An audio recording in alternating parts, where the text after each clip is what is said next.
Bueno. Pero el título del video no es Analizando The Owl House. El título claramente dice que la escuela apesta, que es una declaración muy fuerte. Así que, ¿por qué no hablamos de eso?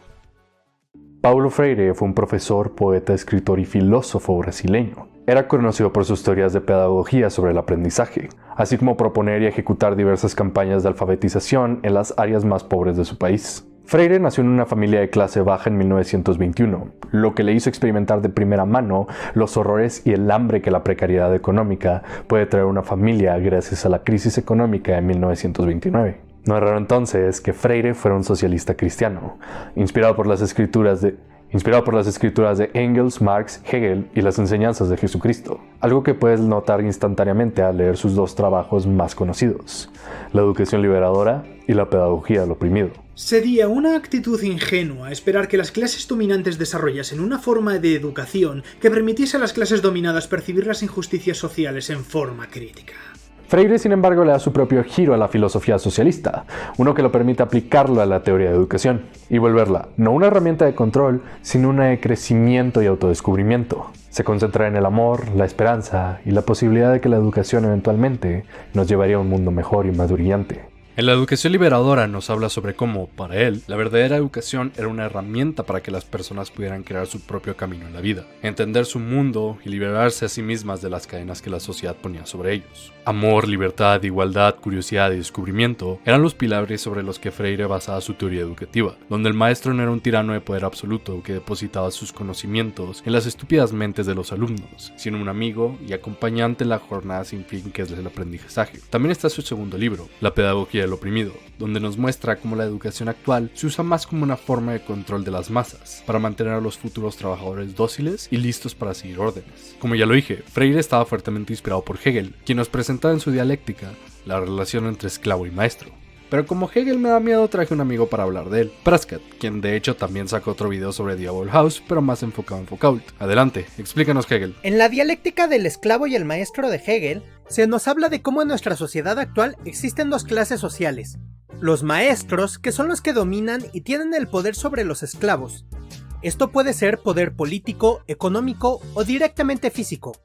Y por otra parte, los esclavos son los que sirven a los maestros. Hegel hablaba de cómo esta era una relación tóxica para los involucrados, ya que ambos dependían enfermamente el uno del otro. Los maestros no pueden vivir sin los servicios que ofrecen los esclavos, y los esclavos constantemente necesitan que los maestros reconozcan sus acciones y los recompensen, incluso si esto significa degradarse a sí mismos, perdiendo todo rasgo de dignidad en el proceso. Los esclavos constantemente tienen una lucha interna, donde odian a su maestro pero no pueden ver ninguna forma de romper las cadenas que los tienen atados, y al mismo tiempo, secretamente o no tan secretamente, sueñan el momento en el que ellos puedan volverse los maestros e impartir violencia y dominación hacia los demás esclavos, consolidando el sistema de abuso de poder como algo normal, algo a lo que toda persona debería aspirar. Un mundo que en realidad no es mejor para todos, sino uno en donde unos pocos flotan encima de los demás. O en icónicas palabras de Philip J. Fry: ¿por qué lo apoyas, Fry? Tú no eres rico. Cierto, pero algún día podría hacerlo, y la gente como yo deberá cuidar sus pasos. Hegel incluso nos habla de cómo ser esclavo y maestro no es algo mutuamente exclusivo.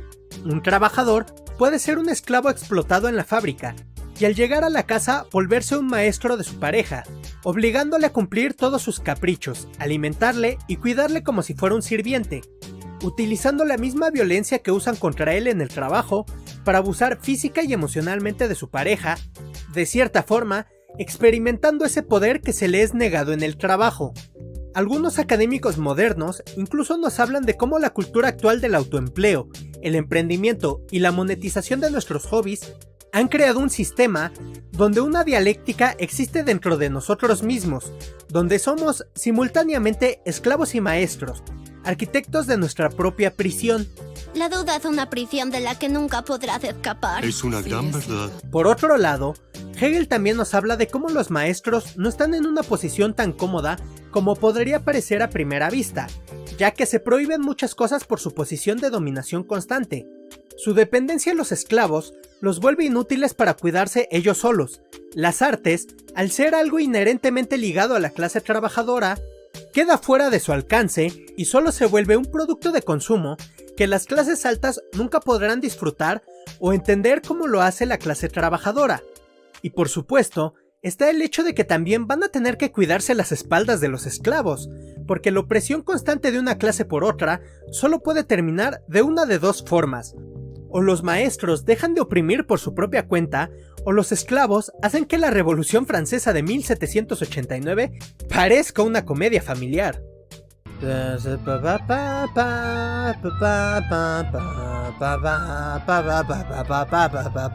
Freire veía la dialéctica maestro-esclavo de Hegel y la conectaba naturalmente con la dialéctica del educador y el educando. Una donde el educador controla absolutamente todo lo que hace el educando, y cualquier reclamo o abuso se vuelven simplemente los lloriqueos de un niño malagradecido.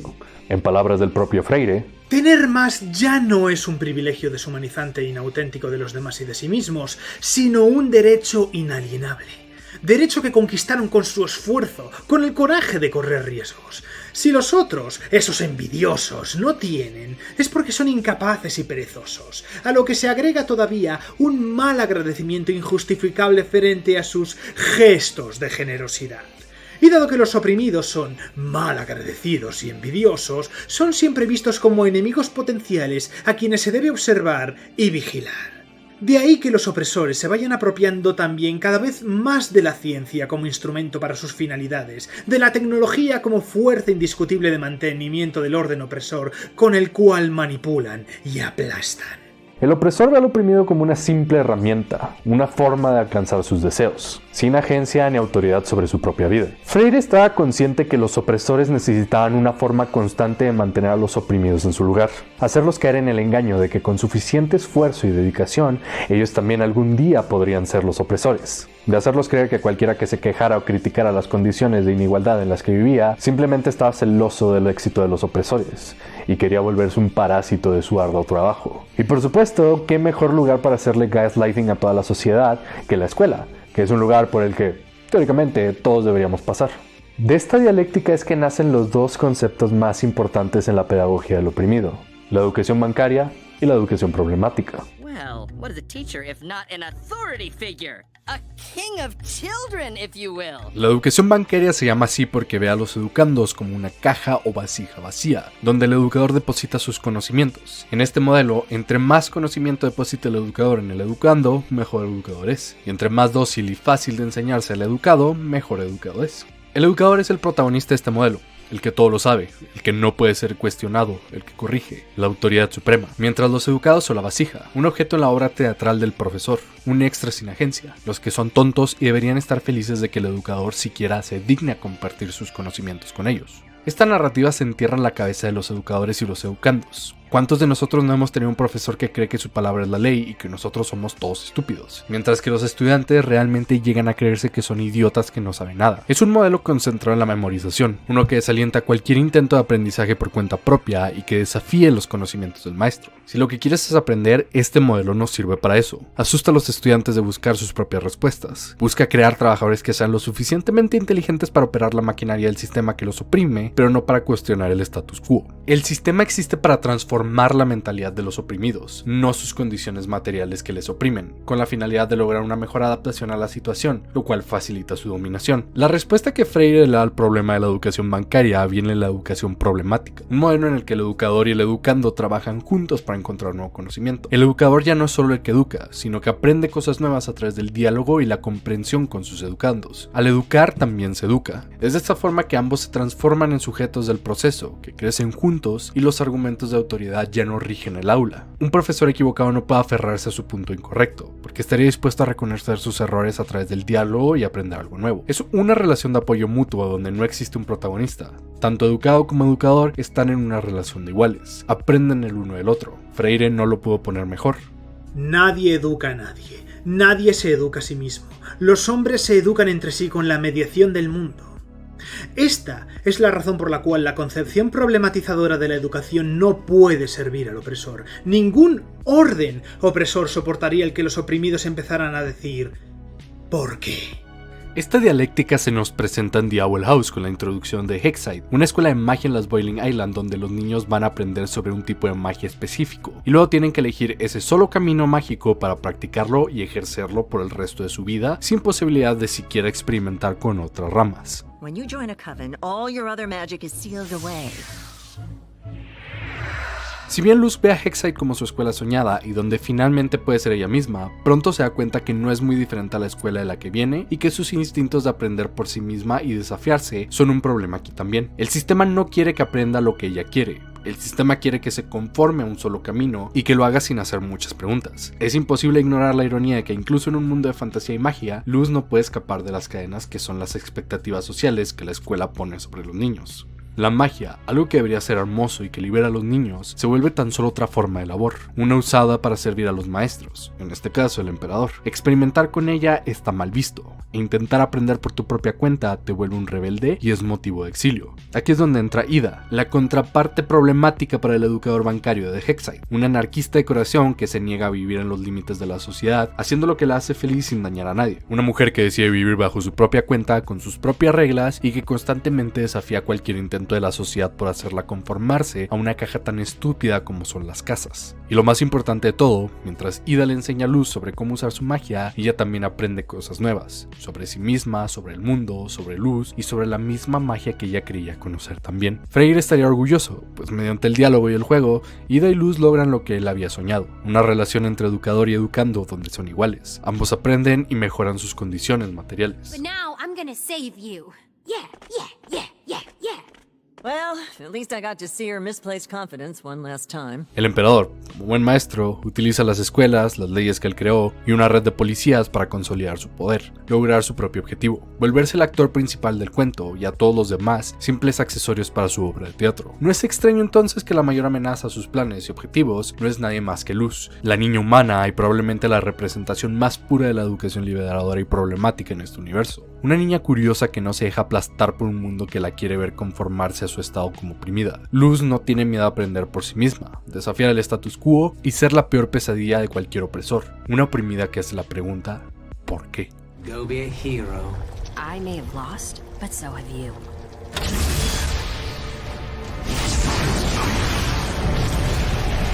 Volveremos con más filosofía de educación y The Owl House después de estos mensajes.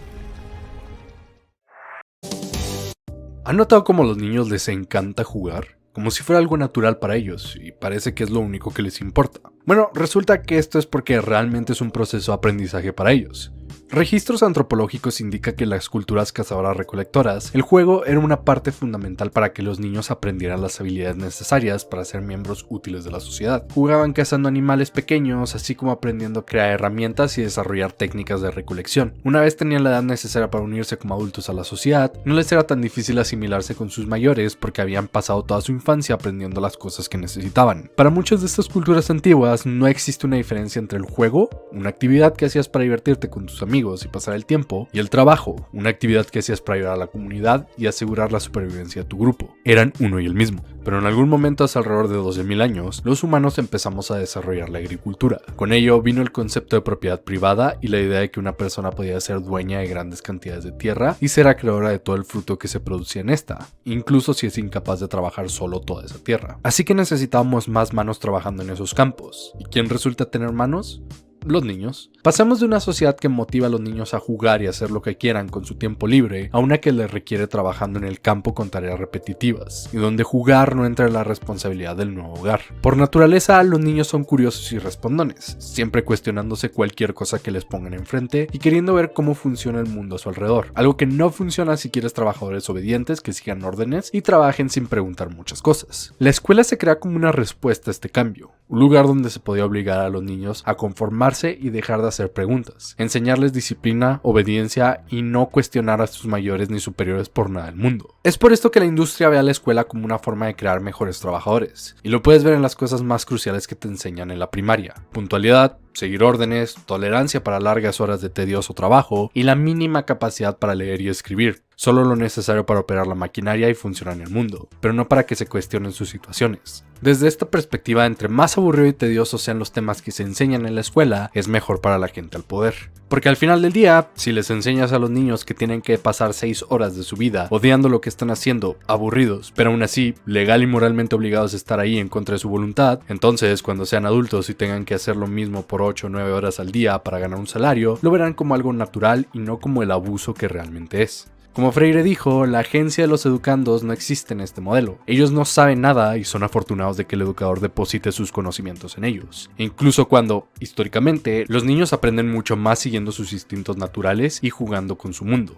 La escuela era más como una casa de tortura donde intentaban suprimir el instinto de los niños por jugar a base de golpes. Literalmente. Hasta hace poco más de 50 años era posible para los profesores abusar físicamente de sus alumnos al no hacer caso, o al ser incapaces de estarse quietos escuchando una lección de historia que no les interesa. Todo con el objetivo de hacerlos caer en línea y asesinar cualquier instinto de curiosidad que pudieran tener. Y como lo dijo Hegel en su dialéctica de esclavo y maestro, esto se volvió una normalidad. Una aspiración. Los estudiantes violentados no solo perdían sus instintos de jugar y aprender para volverse drones trabajadores, sino que esperaban ansiosamente cuando ellos finalmente pudieran ser los que impartían la violencia, como esta fue impartida en ellos. Recuerdo claramente como uno de mis profesores de primaria le dijo al grupo con mucho orgullo que cuando él era pequeño, los profesores lo golpeaban con el metro, le jalaban las orejas, le ponían a cargar botes y otra sarta de castigos físicos que solo podría calificar como tortura. Y cómo se arrepentía que las nuevas reformas prohibieran esto, como si ser abusado físicamente por un adulto fuera algo lindo que formara carácter y no solo trauma y cicatrices emocionales. Y si bien las nuevas leyes de protección infantil ya no permiten el abuso físico en las escuelas, eso no significa que hasta el día de hoy no se use el abuso psicológico por parte de los profesores a sus alumnos. Creo que todos tenemos una historia de terror donde el profesor hace un esfuerzo extraordinario para hacernos a nosotros o un compañero sentirse como un mierda inútil que no sabía absolutamente nada, algo que desgraciadamente sigue ocurriendo hasta el día de hoy. El sistema escolarizado tampoco es particularmente agradable con los niños neurodivergentes. Las personas con autismo y TDA son muy curiosas y capaces de pasar horas y horas aprendiendo de algo que nos gusta, pero por nuestra naturaleza solemos también tener momentos en los que simplemente nos alejamos del sujeto de estudio o que no puede captar nuestra atención por completo. Esto nos hace poco aptos para el sistema de educación tradicional que busca sentar a los niños a escuchar al profesor depositar su conocimiento sin hacer muchas preguntas. Y si los niños neuronormativos batallan para suprimir sus instintos de jugar y divertirse durante las clases, imagínate lo difícil que es para un niño neurodivergente. Así que en lugar de entenderles y dejarles aprender como su instinto lo dice, se les abusa físicamente, se les medica o se les tortura psicológicamente hasta que se quiebran y caen en línea con sus compañeros. Te puedo asegurar que muchas de las víctimas históricas de la violencia escolar por parte de los maestros a los alumnos eran en su mayoría niños con TDA o que estaban en el espectro autista, y es algo sinceramente aterrador.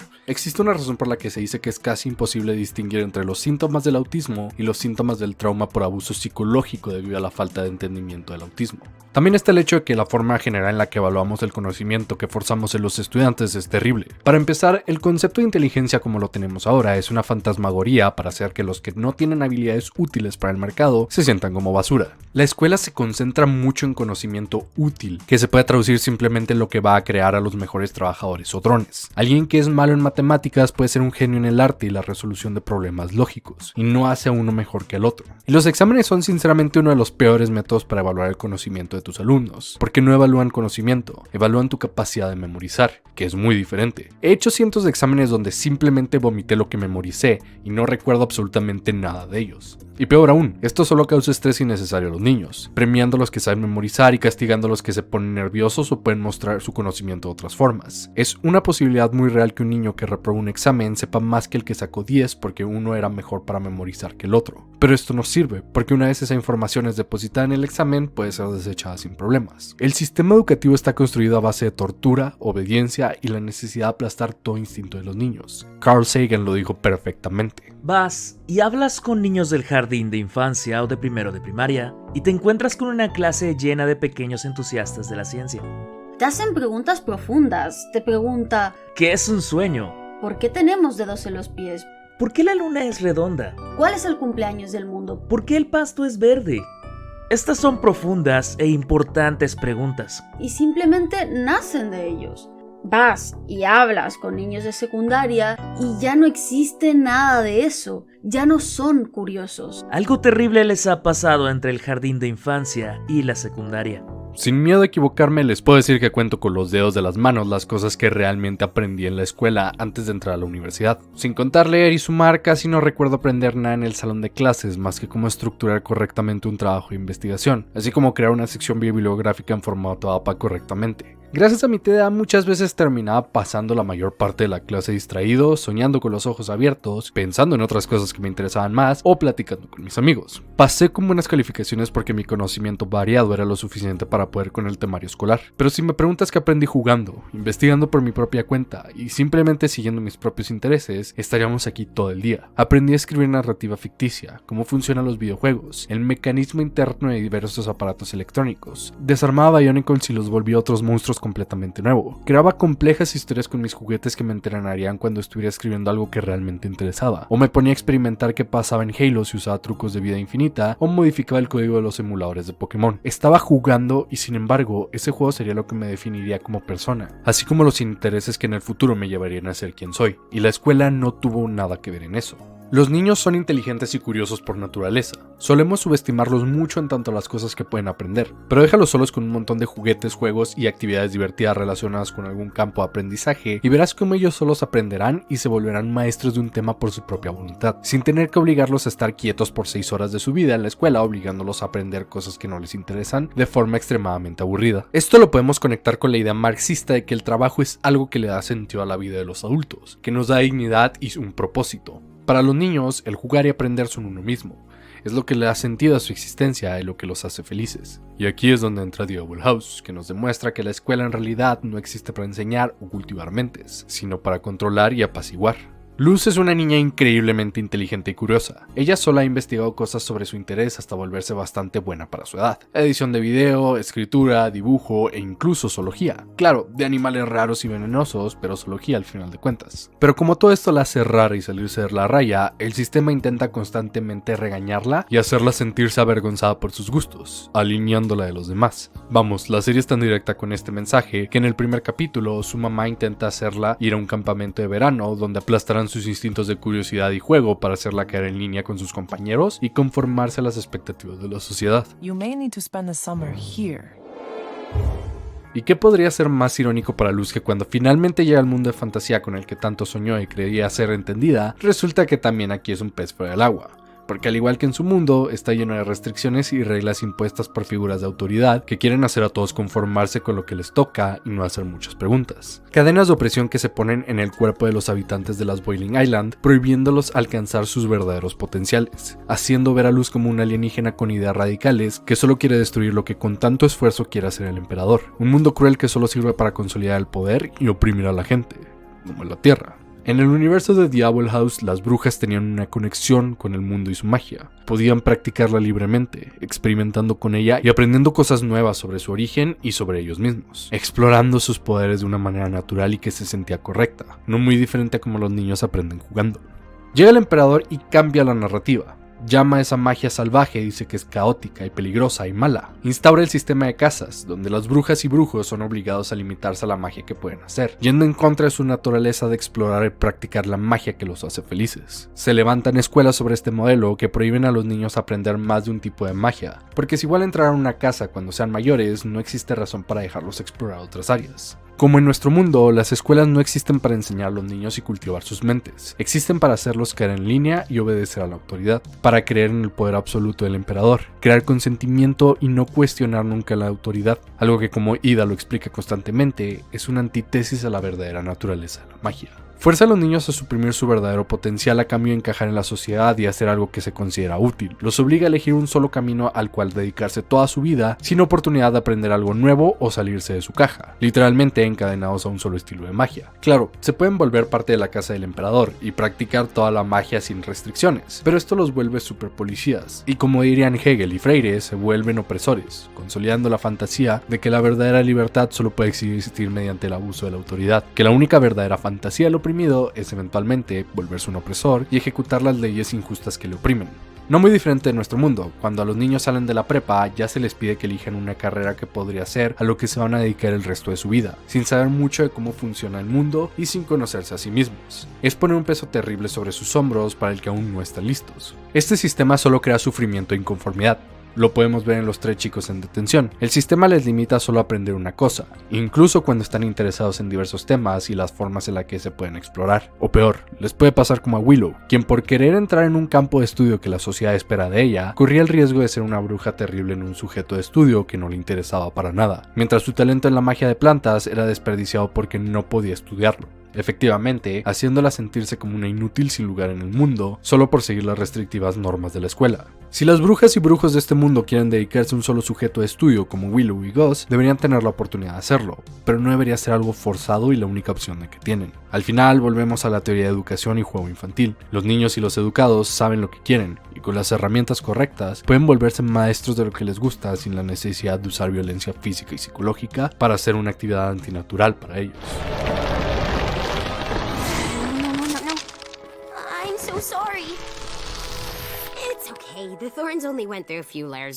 Por cierto, es genial como el director Bump no es expuesto como un simple villano más que quiere arruinarle la vida a Luz. Si bien al principio es mostrado como antagonista porque termina vetando a Luz de la escuela y parece no tener paciencia para ella, en los siguientes episodios se nota que fue malentendido y termina apreciando a Luz, cambiando su idea de ella, dándole crédito en sus habilidades y de hecho ayudándola a mejorar.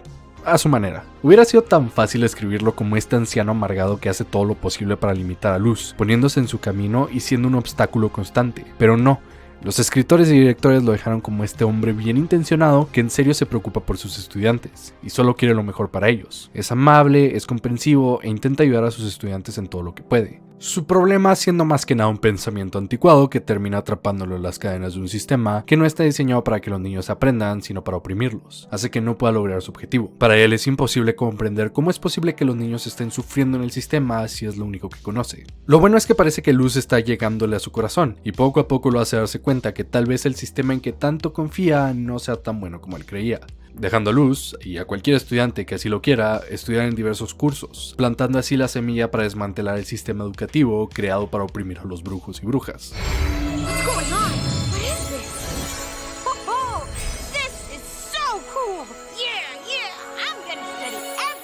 En el mundo de The Owl House, la magia es algo bello, natural, algo con lo que todos los seres tienen una profunda e íntima relación que se remonta a miles de años de historia y desarrollo cultural. E incluso si el emperador quiere corromperla y volverla algo aburrido para controlar a la gente y darse a sí mismo más poder, personas como Luz, Amity, Willow, Gus, Ida y ahora Lilith no dejarán que esto sea la norma, encontrando la belleza del mundo que les fue robado hace tanto tiempo por un tirano, recuperando su conexión con la magia del titán y creando un problemático movimiento de liberación educativa. De la misma manera, en nuestro mundo, no importa cuánto intentarán los opresores destruir y aplastar los instintos de aprendizaje curiosos de los niños, a base de golpes, gritos y abusos, tú puedes ver a un niño el día de hoy y sigue siendo curioso, buscando aprender por su propia cuenta, y viendo cómo el mundo funciona a través del juego.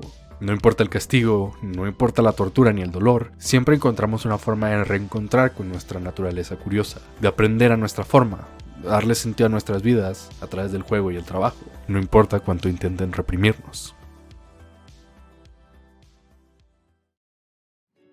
En 1964, con ayuda del ejército de los Estados Unidos, un grupo militar dio un golpe de estado en Brasil, derrocando al entonces presidente e instaurando un gobierno de extrema derecha. Gobierno que empezaría a desmantelar todas las políticas y proyectos medianamente socialistas que gobiernos anteriores habían instaurado.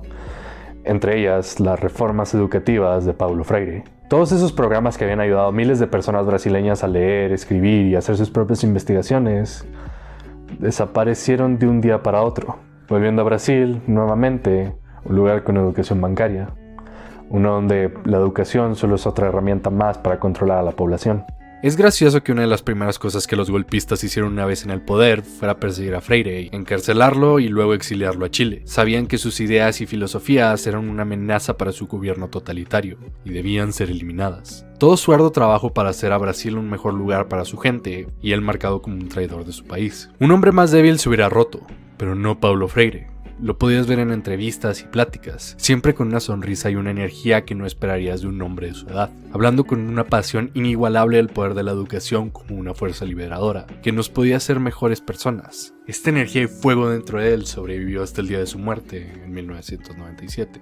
Freire sentía un inmenso amor hacia la humanidad, y todo lo que podríamos lograr si poníamos nuestra mente en ello. Su filosofía y sus métodos de enseñanza nos lo demuestran, métodos que funcionaban y cambiaron para bien la vida de miles. Hasta el día de su muerte, Freire creía en un futuro brillante y libre, uno donde no sería el miedo, la disciplina y la tiranía la que nos impulsara a un mejor mañana, sino uno donde el amor a nuestro prójimo, la curiosidad que nos motiva a seguir aprendiendo, y el juego que viene como una segunda naturaleza, nos guiaría a un mejor mañana. Y si él creía en un futuro tan hermoso y estaba dispuesto a luchar por él, creo que yo también puedo hacerlo. No puedo enseñar a nadie a amar, tú tienes que amar. La única forma que tú tienes de enseñar a amar es amando. Y el amor es realmente yo creo que el amor es la transformación definitiva. Si el grupo me quiere escuchar, não puedo negar-lhe minha voz. Pero em seguida, eu demonstro que necessito também de sua voz. Minha voz não tem sentido sem a voz do grupo. E lo evito e lo desafio. O ponto de partida da educação está no contexto cultural, ideológico, político, social de los educandos. Não importa que esteja este contexto echado a perder. Uma das tarefas do educador é rehacer isto. Nesse sentido é que o educador é também um artista. Ele rehace o mundo. Ele redibuja o mundo, repinta o mundo, recanta o mundo, redança o mundo. Un video en extremo pesado que en serio quería